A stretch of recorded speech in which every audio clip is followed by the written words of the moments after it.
Halo, selamat pagi anak-anak ibu semua. Apa kabar? Harapan ibu sehat semua ya. Dan juga bapak ibu, orang tua anak kami, semoga sehat juga ya. Salam sehat. Kita berjumpa kembali melalui pembelajaran jarak jauh. Sebelum pembelajaran kita mulai, kita terlebih dahulu berdoa yang dipimpin oleh temanmu Rahel. Teman-teman, sebelum kita memulai pembelajaran tema, mari kita berdoa terlebih dahulu. Dan Nama Bapa dan Putra dan Roh Kudus, amin. Ya Tuhan, terima kasih buat hari ini Kau sudah memberi kami nafas kehidupan dan kesehatan. Ya Tuhan, sekarang kami mau belajar, berkatilah kami, berikanlah kami kepintaran dan ketelitian saat menjawab soal-soal yang dikasih Bu Guru. Ya Tuhan, semoga pandemi COVID ini cepat berlalu supaya kami bisa belajar bersama-sama lagi di sekolah. Ya Tuhan, berkatilah juga Bu Guru kami, berikanlah Bu Guru kami kesehatan dan kesabaran untuk mengajar kami dengan baik. Ya Tuhan, juga berkatilah orang tua kami, berikanlah orang tua kami rezeki dan kesehatan dan kekuatan untuk bekerja ya Tuhan. Terima kasih ya Tuhan atas berkat-Mu hari ini, amin. Mari kita berdoa Salam Maria bersama-sama. Salam Maria, penuh rahmat Tuhan sertamu, terpujilah engkau di antara wanita, dan terpujilah buah tubuhmu Yesus. Santa Maria Bunda Allah, doakanlah kami yang berdosa ini sekarang dan waktu kami mati. Amin. Dalam nama Bapa dan Putra dan Roh Kudus. Amin. Terima kasih untuk anak kami Rahel yang telah memimpin doa. Nah, sekarang kita akan belajar melalui video yang akan kamu saksikan pada hari ini.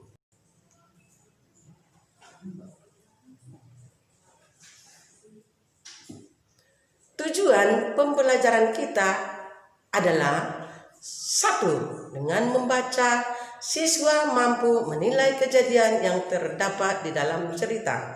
Dua, dengan mengamati, siswa mampu membandingkan jenis pekerjaan yang terlibat dalam suatu kegiatan ekonomi. Tiga, dengan berdiskusi, siswa mampu menjelaskan hubungan simbol dengan makna sila kedua Pancasila. Baik, anak-anakku, pernah ikut orang tua ke pasar? Sudah pasti pernah kan? Di pasar banyak jenis pekerjaan yang kita lihat. Contohnya pedagang, petugas kebersihan, petugas parkir. Ini semua termasuk jenis pekerjaan. Nah, anak-anak ibu sekalian, materi pembelajaran hari ini berkaitan dengan jenis-jenis pekerjaan yang ibu sampaikan tadi. Materi kita hari ini yaitu tema 4, berbagai pekerjaan, dalam subtema 2, pekerjaan di sekitarku. Apa kabarnya anak-anakku semua? Ibu guru mengharap baik, sehat, dan siap untuk belajar ya. Nah, hari ini kita akan bersama-sama untuk belajar tematik kelas 4. Kita belajar di tema 4, berbagai pekerjaan. Subtema 2, pekerjaan di sekitarku. Pembelajaran yang kedua. Mari anak-anak belajar dengan semangat ya. Pekerjaan apa yang paling baik? Bagaimana sikap kita dengan pekerjaan-pekerjaan yang berbeda? Anak-anak, menurut kalian apakah pekerjaan yang baik di bumi ini? Lalu, apakah pekerjaan itu tidak membutuhkan orang lain? Nah, kita akan mempelajari apakah pekerjaan yang paling baik di bumi ini. Bagaimana sikap kita dengan pekerjaan-pekerjaan yang berbeda? Pak Made adalah seorang pelukis. Lukisannya banyak dijual di galeri. Pak Made sering mendapatkan pesanan untuk melukis wajah atau bentuk-bentuk lain. Berbeda dengan Pak Made, Pak Tony adalah penjahit. Pak Tony menerima pesanan orang-orang yang ingin membuat baju. Meskipun berbeda pekerjaan, mereka berteman baik. Tidak pernah terpikir oleh Pak Made bahwa pekerjaannya lebih baik daripada pekerjaan Pak Tony. Begitu pula sebaliknya. Nah, anak-anak, dari bacaan ini kita jadi tahu bahwa pekerjaan ini memiliki keunggulannya atau keuntungannya masing-masing. Contohnya, kalau Pak Made tadi sebagai pelukis, lukisannya bisa dipajang di galeri. Lalu Pak Tony ini sebagai penjahit, dia bisa membuat baju untuk orang-orang yang ingin membuat baju. Jadi mempunyai keunggulannya masing-masing dari setiap pekerjaan. Nah, jadi bisa kita simpulkan bahwa di bumi ini tidak ada pekerjaan yang paling baik. Semua pekerjaan itu baik. Pekerjaan setiap orang berbeda. Jangan pernah merasa bahwa pekerjaan kita lebih baik daripada pekerjaan orang lain. Setiap pekerjaan sama, yang penting memberikan manfaat bagi orang lain. Hal ini sesuai dengan makna sila kedua Pancasila. Ayo kita pelajari lebih lanjut. Tentunya anak-anak masih ingat Pancasila sila kedua. Nah, sila kedua ini dilambangkan rantai. Nah, bunyi sila kedua adalah kemanusiaan yang adil dan beradab. Coba anak-anak amati gambar simbol dari Pancasila ini. Sila kedua ini simbolnya rantai, dan kalian amati rantainya itu yang berbentuk persegi atau kotak, yang lalu ada yang berbentuk lingkaran. Mata rantai berbentuk segi empat melambangkan laki-laki. Mata rantai berbentuk lingkaran melambangkan perempuan. Mata rantai yang saling berkaitan melambangkan hubungan manusia satu dengan yang lainnya yang perlu bersatu dan saling membantu sehingga menjadi kuat seperti rantai. Pancasila sila kedua, kemanusiaan yang adil dan beradab. Sila kemanusiaan yang adil dan beradab bermakna: 1. Setiap manusia setara dan sejajar. Maksudnya manusia itu tidak ada yang lebih tinggi atau sama derajat. 2. Beradab dalam rasa, pikiran, dan tindakan. 3. Anti penjajah dan penjajahan.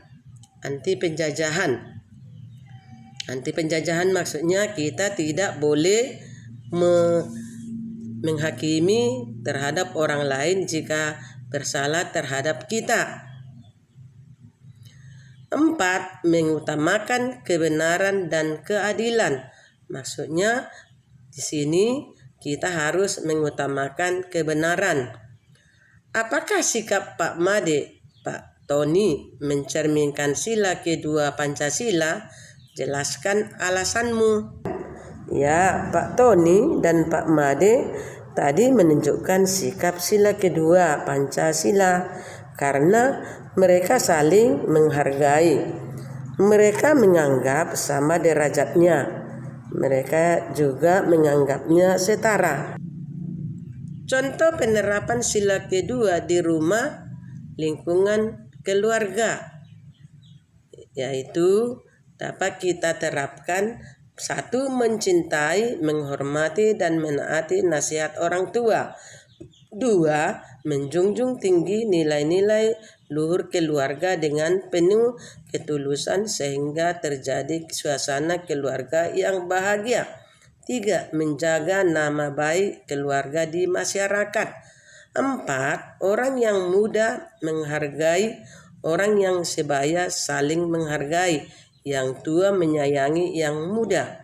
5. Setiap anggota keluarga melaksanakan hak dan kewajibannya. 6. Tidak saling mencampuri hak orang lain. 7. Saling membantu dan merasakan dalam kesusahan atau kegembiraan. Contoh penerapan sila kedua di sekolah: 1. Menjunjung tinggi kesopanan dalam pergaulan antara teman di sekolah. 2.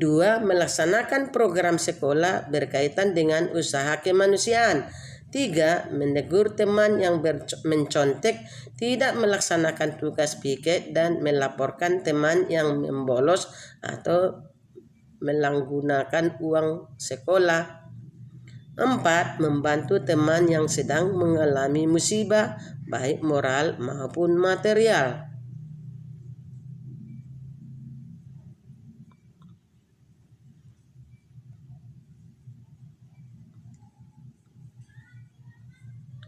Lima, tidak merendahkan dan menyakiti perasaan teman. Karena kalau kita menyakiti perasaan teman atau mengejek, maka kita tidak mengamalkan sila kedua di sekolah. 6. Mengembangkan sikap tenggang rasa. Mengembangkan sikap tenggang rasa.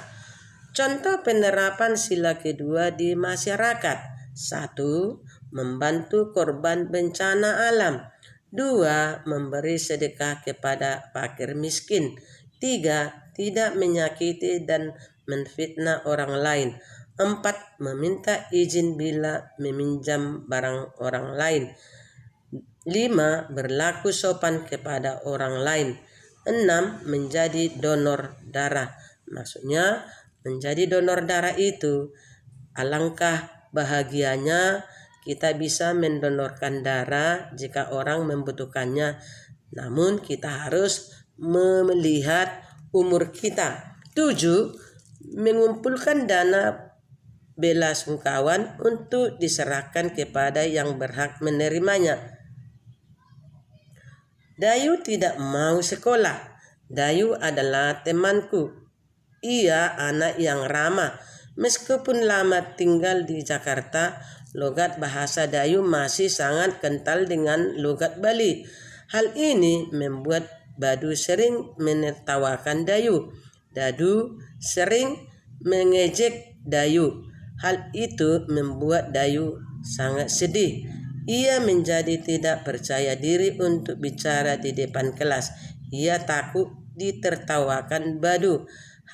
Hari ini Dayu tidak mau masuk sekolah karena malu.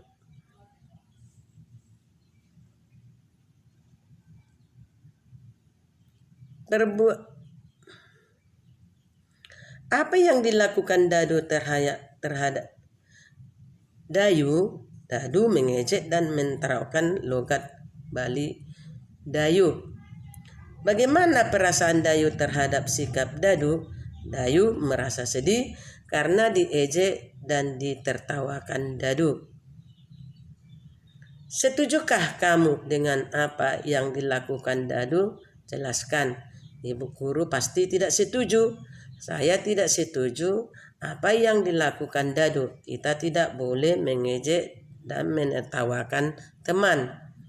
Apakah sikap yang dilakukan Dadu sesuai dengan sila kedua Pancasila? Tentu tidak. Mengejek orang lain artinya menganggap diri kita lebih baik, menganggap bahwa orang lain lebih buruk. Hal itu sangat bertentangan dengan sila kedua Pancasila, bahwa setiap orang sama. Ejekan Dadu sangat tidak beradab. Itu menyakiti perasaan Dayu. Mengejek orang lain artinya menganggap diri kita lebih baik daripada orang lain. Hal itu sangat bertentangan dengan sila kedua Pancasila, bahwa setiap orang sama derajatnya. Sebagai orang pelukis, Pak Madi mempunyai keterampilan melukis yang sangat bagus. Ia juga mempunyai ide-ide kreatif sehingga lukisannya sangat indah dan unik. Gambarlah salah satu sikap yang menunjukkan sila kedua Pancasila.